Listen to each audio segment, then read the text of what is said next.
سخرها علیہم 7 لیال و 8 ایام.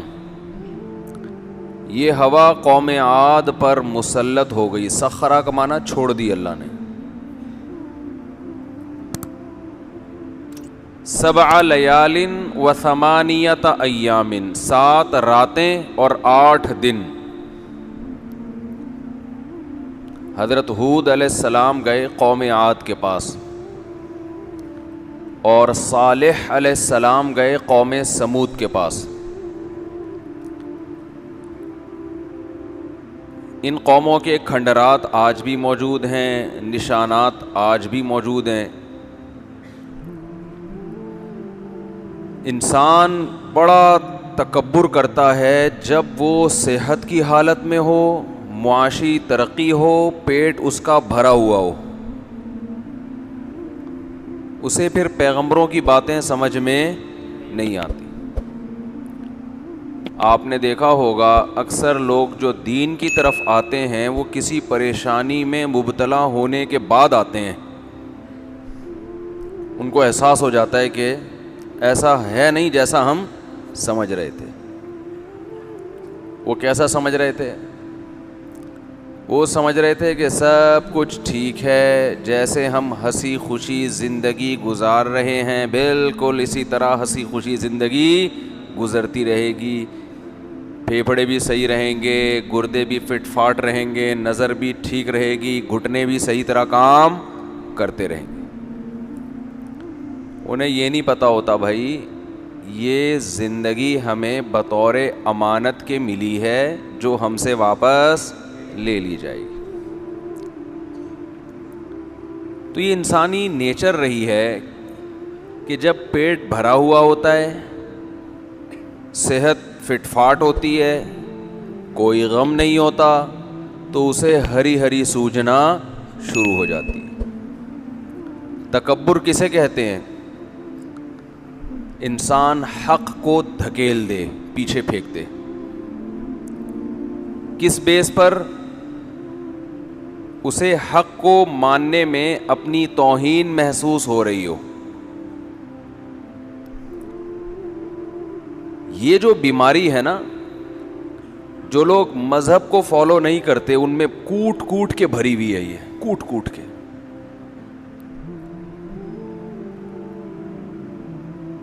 آپ دیکھیں شروع سے ایسا ہی ہے. اگر ہم حضرت بلال رضی اللہ تعالی عنہ کو دیکھتے ہیں تو آپ اس دور کے جو بھی متکبر لوگ تھے وہ حضرت بلال اور خباب ابن ارت کو دیکھ کر یہ الزام لگایا کرتے تھے کہ ان جیسے غریب اور مسکین لوگ جو ہمارے لیول کے نہیں ہیں، یہ لوگ اسلام قبول کر رہے ہیں، ہم اسلام قبول نہیں کریں گے. یہ تو ان لوگوں کا دین ہے. تھوڑی سی انسان کامن سینس استعمال کر لے نا، تھوڑی دیر، تو اسے اندازہ ہوگا کہ جو نعمتیں اللہ نے مجھے دی ہیں ان کو چھننے میں 2 سیکنڈ بھی نہیں لگتے. 2 سیکنڈ بھی. تکبر کسے کہتے ہیں یہ سمجھیں. یہ آج بہت زیادہ پایا جاتا ہے. اسی بیس پر آپ نے پڑھے لکھے لوگوں کو دیکھا ہوگا کہ وہ مذہب کا مذاق اڑاتے ہیں. دیکھیں تکبر انسان میں اس وقت آتا ہے، میں قوم عاد اور قوم سمود کا بھی ذرا ڈیفائن کروں گا ان میں تکبر کیسا تھا، کیوں تھا، لیکن بیس آج جو قوم عاد اور قوم سمود میں تھی نا وہی بیس آج بھی پائی جاتی ہے. جو بھی اللہ کی نافرمانی کرنے والے لوگ ہیں نا انہی میں بھی وہ بیس وہی ہے. تکبر انسان میں اس وقت پیدا ہوتا ہے جب اس کے پاس کوئی قابلیت ہوتی ہے. تبھی جو لوگ جاہل ہیں، پڑھے لکھے نہیں ہیں، غریب ہیں، اکثر ان میں تکبر نہیں ہوتا. عمومی تو نہیں ہے لیکن اکثر. یہی وجہ ہے کہ دین کی جو بھی تحریکیں اٹھتی ہیں نا ان میں غریب لوگ زیادہ ہوتے ہیں. بلکہ علماء نے یہ بیان کیا ہے کہ دینی تحریک اگر کوئی اٹھے اور اس میں پہلے امیر زیادہ آ جائیں تو اس کا امکان ہے کہ یہ تحریک باطل ہو، یہ صحیح نہ ہو. اس کا امکان ہوتا ہے. اکثر حق کو قبول کرنے والے پہلے غریب ہوتے ہیں, امیر بعد میں آتے ہیں, الا ماشاء اللہ. انبیاء کی تاریخ اٹھا کے دیکھیں, تبلیغی جماعت کو دیکھ لیں. تبلیغی جماعت جب مولانا الیاس رحمۃ اللہ علیہ نے شروع کی ہے تو میوات کے دیہات کے غریب ترین لوگ ساتھ آ کے جڑے ہیں, مالدار بہت بعد میں آئے ہیں. اور آج بھی غریبوں کی اکثریت ہے تبلیغی جماعت میں, آج بھی اکثریت کس کی ہے؟ غریب لوگوں کی. ہر جگہ ایسا ہی ہے. قربانی کیونکہ دینی پڑتی ہے اپنی خواہشات کو. تو جب انسان میں کوئی قابلیت ہوتی ہے, ایبلٹی ہوتی ہے, کوئی نعمت ہوتی ہے تو کبر آتا ہے. جب نعمت نہیں ہوتی, تکبر کسے کہتے ہیں؟ اپنے آپ کو نا دوسروں سے بڑا. تو جب ہی سمجھے گا نا جب اس کے پاس کچھ ہو. تو جیسے دولت ایک نعمت ہے نا, ایسے ہی نالج بھی کیا ہے؟ ایک نعمت ہے. آپ کہہ سکتے ہیں نا کہ پڑھے لکھے آدمی میں تو تکبر ہونا ہی نہیں چاہیے, وہ تو پڑھا لکھا ہے. وہ بھائی ہوتا ہی تک پڑھے لکھے میں ہے کیونکہ وہ پڑھا لکھا ہے. سمجھ میں آ رہی ہے بات؟ کیونکہ اس کے پاس کیا ہے؟ نالج ہے, اسے پتا ہے. تو جس کے پاس نالج نہیں ہے وہ اس کو حقارت سے دیکھتا ہے کہ اس پاگل کو کیا پتا, میں نے تو پی ایچ ڈی کیا ہوا ہے, میں تو انجینئر ہوں, میں تو ڈاکٹر ہوں, میں تو یہ ہوں, میں تو وہ ہوں, اس کو کیا پتا. تو جب کوئی قابلیت, اسی طرح صحت مند میں تکبر ہو سکتا ہے. جس کی صحت اچھی ہے وہ کبر کرے گا ان کے سامنے جن کی صحت اچھی نہیں, جن کے پاس صحت کی نعمت. جو خوبصورت ہے وہ تکبر کرے گا ان کے سامنے جو خوبصورت نہیں ہے. تو تکبر کسے کہتے ہیں؟ خوب اچھی طرح سمجھیں. تکبر کہتے ہیں کہ اپنے کمال کو اپنا سمجھنا. اس زوم میں جب انسان, یہ لفظ عربی میں زعم ہے, اردو میں زوم کہتے ہیں, تو میں اردو ہی چلا رہا ہوں.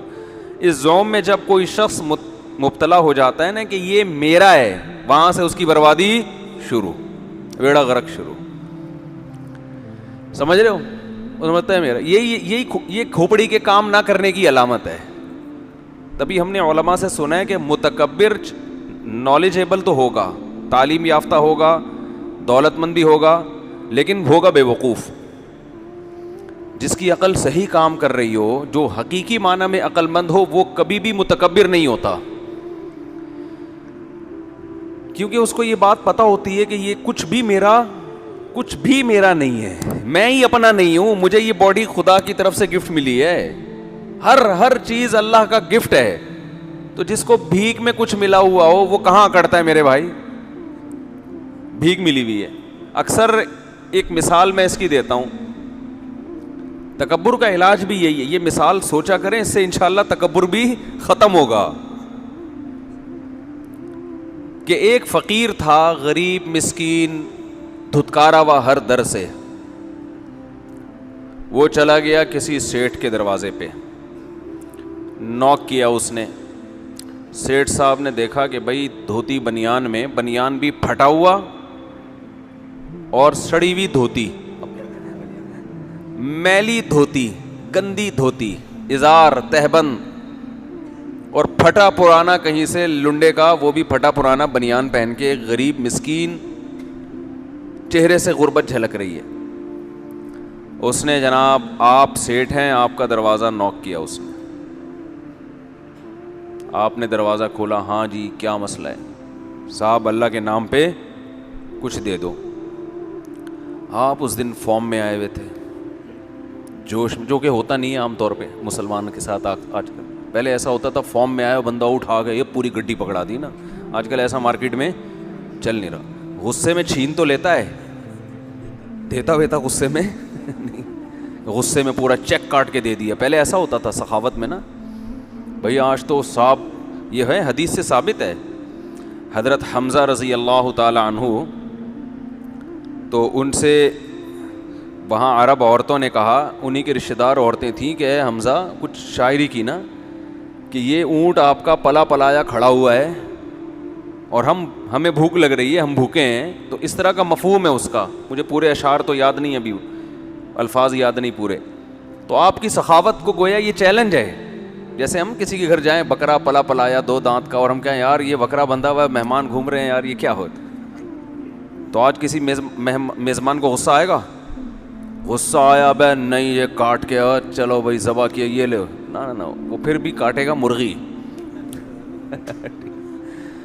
تو حضرت حمزہ رضی اللہ تعالیٰ عنہ نے کیا کیا, اس زمانے میں شراب اس وقت تک حرام نہیں ہوئی تھی, تو بعض حضرات پیتے تھے کیونکہ اسلام نے پابندی نہیں لگائی تھی, تو زمانہ جاہلیت سے چلی آ رہی تھی. تو یہ کہنا کوئی حضرت حمزہ کی توہین نہیں ہے, کیونکہ لیگل تھی اس وقت, حرام ہوئی نہیں تھی. تو حضرت حمزہ نے بھی اسی طرح نشے کی حالت میں تھے وہ.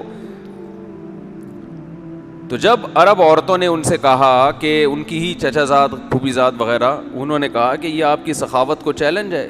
اچھا وہ اونٹ تھا حضرت علی کا, وہ حضرت حمزہ کا تھا نہیں. اور غالباً حدیث کے الفاظ یہ بھی ہیں کہ حضرت علی نے ولیمے کے لیے وہ رکھا ہوا تھا کہ اپنا ولیمہ میں اس سے کروں گا. کیونکہ مجھے یہ حدیث پڑھے ہوئے بھی 20 سال ہو گئے نا, تو اب اصل مفہوم تو یاد رہ گیا, پورے ورڈنگ یاد نہیں ہے. تو حضرت حمزہ رضی اللہ تعالیٰ عنہ کو جب عورتوں نے یہ چیلنج کیا نا کہ آپ کی سخاوت, تو وہ ایک دم وہ بھول گئے کہ یہ میرا اونٹ نہیں ہے. ٹھیک ہے, وہ نشے کی حالت میں تھے. ایسا ان کو جوش آیا, اٹھے اور اس کو نہر کیا اور یہ سب گوشت بانٹ دیا. عرب میں سخاوت بہت تھی, خاص طور پر نبی صلی اللہ علیہ وسلم کے جو آپ کے جو رشتہ دار تھے, وہ تو حضرت ابراہیم کی اولاد اور قریشی ہاشمی, ان کا تو بہت مشہور تھی سخاوت. حضرت علی فرماتے ہیں جب میں آیا تو میں اپنی آنکھوں پہ قابو نہیں رکھ سکا, اپنے اونٹ کا جب میں نے یہ حال دیکھا نا. تو اس زمانے میں تو ایسا بہت ہوتا تھا, جوش میں آ کے پورا اونٹ ذبح کر دیا, چیک کاٹ کے دے دیا, لے بھائی جتنے رقم ڈالنی ہے ڈال دے. آج کل اس طرح کی سخاوت مارکیٹ میں کیا چل رہی ہے, شارٹ. غصے میں قتل کرنا ملے گا آپ کو, جوش میں آیا بندہ مار دیا, جوش میں آیا سب کچھ چھین لیا اس سے, جوش میں آیا بیوی کو معاذ اللہ دھکے دے کے باہر نکال دیا. تو اس طرح کے جوش ملیں گے, جوش میں آ کے کوئی اچھا کام ایک دم بہت ہی کوئی اچھا کام کر دیا, ایسا مارکیٹ میں شارٹ ہو. تو آپ کے گھر نوک کیا کس فقیر نے, آپ ایک دم جوش میں آ گئے, اس کے آنسو دیکھے آپ نے, اس کے پھٹا ہوا بنیان, اور آپ کو اللہ کی نعمتیں یاد آئیں, یار میرے رب نے مجھ پر کتنا انعام کیا, اور یہ دیکھو بیچارہ کس حالت میں. آپ اس کو گھر لے کر آئے, آپ نے اس کی سروس کروائی پہلے, نہانے سے کام نہیں چل رہا تھا, اتنا میلا ہو گیا چکا تھا. سروس کروائی آپ نے, اس کی ڈیٹول سے نہلایا آپ نے, اس کو خوب نہا دھو کے آپ نے اس کو 3 پیس سوٹ پہنایا, جو آفس جانے کے لیے آپ استعمال کرتے ہو نا, 3 پیس سوٹ ٹائی, ایک بڑا ڈیسنٹ قسم کا اس کو لباس پہنایا, اس کے بال کنگھی کی بنایا, تمیز سے کھانا کھلایا اس کو. اور آپ نے کیا کیا, جوش میں تو کچھ بھی ہو سکتا ہے نا, آپ نے اس کو ایک گاڑی پکڑا دی کہ یار تو بھی عیش کرو, اور نوٹوں کی ایک گڈی 5-5 ہزار کی اس کی جیب میں پکڑا دی, بولا چل جا. کیا بولا, چل جا عیش کر یار. اب وہ ایسا نالائق, وہ جب آپ کے گھر کے قریب سے گزرے نا, یوں کر رہے ہیں یا دوسرے فقیروں کو جا کے بار بار کالر اپنا اونچا کر رہے ہیں. راڈو گھڑی ہے, میں بھی اس بہانے اپنی گھڑی دکھا دیتا ہوں, یہ راڈو نہیں ہے, ایسے ایسے کر کے دیکھ رہا ہے, پھر موبائل نکال کے, اور پھر جو باقی فقیر تھے نا ان کو دھتکار رہا ہے, دفع ہو یہاں سے, غریب لوگ کہیں کے. اب دوسرے فقیر تو اس کو سیٹ سمجھیں گے نا, وہ دوسرے فقیر اس کے پاس آ رہے ہیں, بھائی اللہ کے نام پہ کچھ, چل بھاگ یہاں سے, بدبو دیکھ, اسمیل دیکھ کتنی آ رہی ہے. آ جاتے ہیں, اور کوئی کام دھندہ ہے نہیں. تو اب آپ بتاؤ, وہ جو اصل سیٹ تھے, جو آپ تھے, جب آپ اس کو یہ حرکتیں کرتے ہوئے دیکھو گے, آپ کو غصہ آئے گا کہ نہیں آئے گا, ہے بھائی, آئے گا کہ نہیں آئے گا؟ آپ ایک تھپڑ مار کے اس کو گھر لے کے جاؤ گے, بولے کہ جا واش روم میں کپڑے اتار, تیرا وہی بنیان جو ہے نا وہ لٹکا ہوا ہے, پہن دھوتی پہن, پتلی گلی سے نکل. تو جیسے اس فقیر پہ تکبر سوٹ نہیں کرتا, اس لیے کہ یہ چیزیں اس کو بھیک میں ملی ہیں, اپنا کمال نہیں ہے. تو میرے بھائی ہمیں بھی جو کچھ ملا ہے یہ اللہ کی طرف سے بھیک میں ملا ہے, ہمارا اپنا تھوڑی ہے. یہ آنکھ اپنی ہے ہماری, یہ کان ہمارے اپنے ہیں, یہ ناک, یہ جسم کے ایک ایک عضو. الم نجعل لہ عینین, کہا ہم نے تمہاری آنکھیں نہیں بنائی کیا؟ وَلِسَانًا وَشَفَتَيْن, دانت, زبان اور یہ تمہارے 2 ہونٹ, یہ تو ہم نے بنائے ہیں. پیدا ہوئے تو ہمارے پیٹ بھرنے کے لیے بہترین خوراک کا ماں کی چھاتیوں میں انتظام کر دیا, بہترین خوراک کا. وہ اللہ نے پیدا کیا دودھ, نہ یہ سائنسدانوں نے پیدا کیا, نہ یونیورسٹیوں کے لیکچراروں نے پیدا کیا جن کو سن سن کے آپ ایتھیسٹ بن رہے ہو, خدا کا انکار کر رہے ہو. تو تکبر کیوں پیدا ہوتا ہے؟ انسان یہ بھول جاتا ہے کہ پیدا کرنے والا کوئی اور یہ نعمتیں دینے والا بھی کوئی اور ہے. یہ ہماری اپنی نہیں ہے, کچھ بھی اپنا نہیں ہے بھائی. ہمارے حضرت تو یہاں تک فرمایا ہمارے حضرت نا بعض دفعہ اپنے منہ سے اپنی تعریفیں کیا کرتے تھے, جو بظاہر ٹھیک نہیں ہے نا بھائی. اپنے منہ سے اپنی تعریفیں کوئی اچھا عمل تو نہیں ہے نا. لیکن پھر آخر میں کہتے ہیں کہ الحمدللہ جب میں اپنے منہ سے اپنی تعریفیں کرتا ہوں تو میرا دل خراب ہوتا نہیں ہے, یعنی میرے اندر وہ کبر نہیں پیدا ہوتا. فرمایا وجہ اس کی ہے کہ مجھے اللہ نے ایسا استحضار دیا ہے کہ مجھے میرے دل میں یہ بات ڈال دی ہے کہ میرا اپنا کچھ ہے ہی نہیں.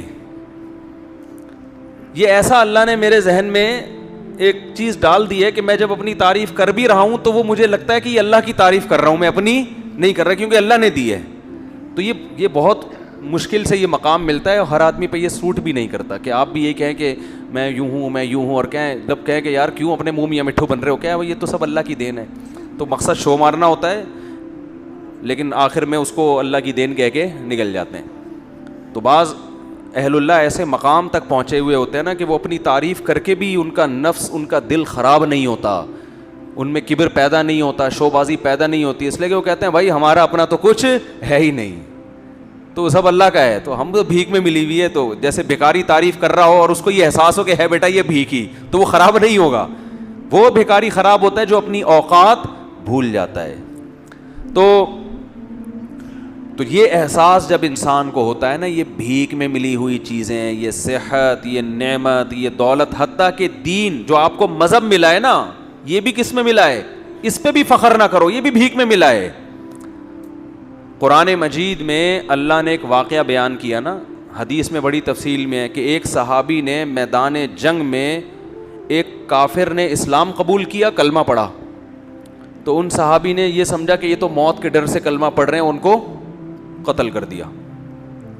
جب نبی صلی اللہ علیہ وسلم کے سامنے یہ کیس آیا تو آپ بہت غضبناک ہوئے کہ بھئی تم نے کیوں قتل کیا؟ انہوں نے کہا یا رسول اللہ وہ تو اس سے پہلے تو کبھی کلمہ پڑھا نہیں, اب تلوار سر پر ہے تو کلمہ پڑھ رہے ہیں. تو آپ بہت غضبناک ہوئے. فرمایا ہلا شققت قلبہ, تم نے ان کے دل کو چیر کے کیوں نہیں دیکھا کہ پتہ چل جاتا کہ دل سے پڑھ رہے تھے یا زبان سے. تو اس پہ قرآن کی آیتیں نازل ہوئیں کہ لا تقولوا لمن القى الیکم السلام لست مؤمنا, اے ایمان والو جو اسلام قبول کر رہا ہو نا تو اس سے یہ مت کہا کرو کہ تو مومن نہیں ہے. کیوں؟ کذالک کنتم من قبل, تم بھی پہلے کافر ہی تھے. فمن اللہ علیکم, اللہ نے احسان کر کے تمہیں اسلام کی دولت دی ہے. تو یہ استحضار کرو گے تو کوئی دوسرا بھی آ رہا ہوگا تو فخر نہیں کرو گے اس کے اوپر کہ میں تیرا اسلام نہیں قبول کرتا, بھائی تو موت کے ڈر سے کر رہا ہے. شکر کا تقاضا یہ ہے کہ جیسے خدا نے تمہیں بھیک میں اسلام دے دی, اگر کسی اور کو دے رہا ہے تو اس میں رکاوٹ نہیں بنو.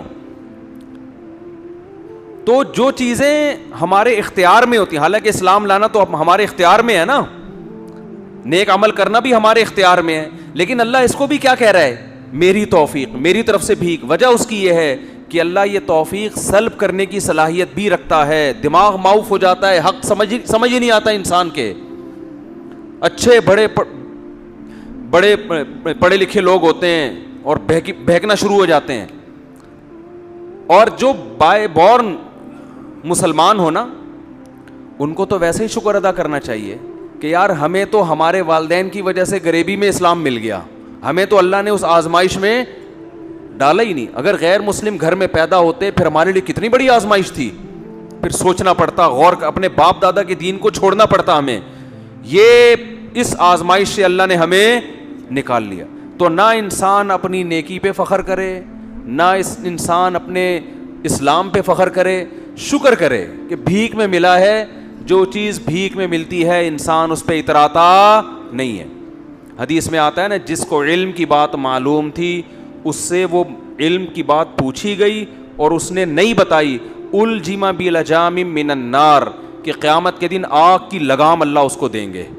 اس لیے کہ جب تمہارے پاس علم تھا تو تم نے, اللہ کی شکر یہ تھا کہ اس علم کو دیتے, کیوں چھپا رہے ہو اس کو؟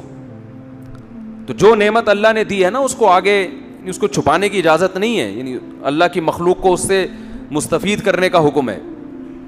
تو میں یہ عرض کر رہا تھا کہ جیسے انسان جو ہے نا یہ بھول جاتا ہے. تو ہماری یونیورسٹیوں میں جو ایتھیزم پھیل رہا ہے, لبرلزم پھیل رہا ہے اور مذہب کی مخالفت پھیل رہی ہے, اس کی بیس کہاں سے شروع ہوتی ہے؟ تکبر سے. یہ سب بھول گئے بھائی, یہ نالج, یہ تعلیم, یہ ایجوکیشن, یہ جو پیٹ بھرے ہوئے ہیں, توندے بھری ہوئی ہیں, کھا رہے ہیں, ایئر کنڈیشن چل رہے ہیں, گاڑیوں میں گھوم رہے ہیں, یہ ہمارا کمال نہیں ہے, یہ خدا کی طرف سے بھیک ملی ہوئی ہے. قرآن کہہ رہا ہے انزلنا الحدید, یہ لوہا جس سے تم درجنوں چیزیں بنا, ٹوئیٹا کی اور ہونڈا کی گاڑیاں جو لے کے گھوم رہے ہیں نا روڈوں پہ, تو اللہ کہتے ہیں جن لوہے کی بنی ہے, یہ لوہا کس نے, سائنسدانوں نے تھوڑی پیدا کیا ہے, یہ میں نے زمین میں اتارا ہے. اور جب آپ اپنی گاڑی میں ڈیزل بھرتے ہو یا پیٹرول بھرتے ہو تو یہ پیدا کس نے کیا؟ یہ ایندھن, یہ زمین کی رگوں میں اللہ نے پیدا کیا یہ سب کچھ. کیسا عجیب نظام ہے, اوپر گیس ہے, نیچے کیا ہے؟ ایسی ندیاں, سمندر. آپ سعودی عرب میں دمام جائیں نا, جہاں پر یہ لوڈ ہو رہا ہوتا ہے جو ڈیزل ہے یا جو بھی ایندھن نکلتا ہے, خام تیل جسے کہتے ہیں, دنیا حیران ہو جاتی ہے اسے دیکھ کر. یار اتنا زمین سے روزانہ پتہ نہیں کتنے ملین گیلن روزانہ کنٹینروں میں بھر بھر کے سعودی عرب سے ایکسپورٹ ہو رہا ہے, جہازوں میں استعمال ہو رہا ہے, گاڑیوں میں استعمال ہو رہا ہے. روزانہ آپ اندازہ لگاؤ, گاڑیاں جو ٹینکیاں بھری جاتی ہیں اور جہازوں میں استعمال ہوتا ہے اور ٹرینوں میں استعمال ہوتا ہے, اور کہاں کہاں استعمال ہو رہا ہے, یہ نکل کہاں سے رہا ہے؟ کیا کچھ زمین اپنے سینے کے اندر لے کے بیٹھی ہوئی ہے؟ ویسے دیکھو تو لگتا ہے کچھ بھی نہیں ہے اس کے اندر. سمندر ہے پورے کے پورے, کیسے انسان چوس چوس کے زمین کی رگوں سے نکال رہا ہے. تو جب یہ انسان کو احساس ہوتا ہے نا, دیکھو انسان دیکھتا ہے اس میکینک کو جس نے گاڑی کو بنائی, وہ کیونکہ گوروں نے بنائی ہے ان سے محبت کرنا شروع کرتا ہے. یار جاپانی بڑے ٹائٹ ہوتے ہیں, مسلمان تو ایسے ہی ہوتے ہیں, ایک گاڑی نہیں بنا سکے. اصل تو جیپنیز ہیں, کیا ٹوئیٹا گاڑی بنائی, کیا ہونڈا گاڑی بنائی انہوں نے, G L I, X L I اور پتہ نہیں کون کون سے آئی لے کے گھوم رہا ہوتا ہے آدمی, فخر کرتا ہے نا, اور انہوں نے کیا بنایا. یہ سب سے بڑی بھول ہے خدا کو, جس بھول کی وجہ سے انسان خدا کو بھولتا ہے. وہ یہ نہیں دیکھ رہا کہ جاپان کا سائنسدان ایک کیل نہیں بنا سکتا تھا اگر لوہا خدا زمین میں پیدا نہ کرتا. سمجھتے ہو کہ نہیں سمجھتے؟ انزلنا الحدید, اللہ کہتے ہیں لوہا ہم نے اتارا ہے, سائنسدانوں نے نہیں اتارا. فیہ باس شدید, جس میں زبردست لڑائی ہے, ومنافع للناس, اور لوگوں کے بے شمار فائدے ہیں. تو بے وقوف آدمی, احمق آدمی سب سے پہلے کس کو بھولتا ہے؟ پیدا کرنے والے کو, اور پھر اکڑ میں اور تکبر میں آ جاتا ہے. عقل مند جس کی عقل وحی کی تعلیمات کی روشنی میں چلتی ہے وہ کبھی بھی تکبر میں نہیں آتا.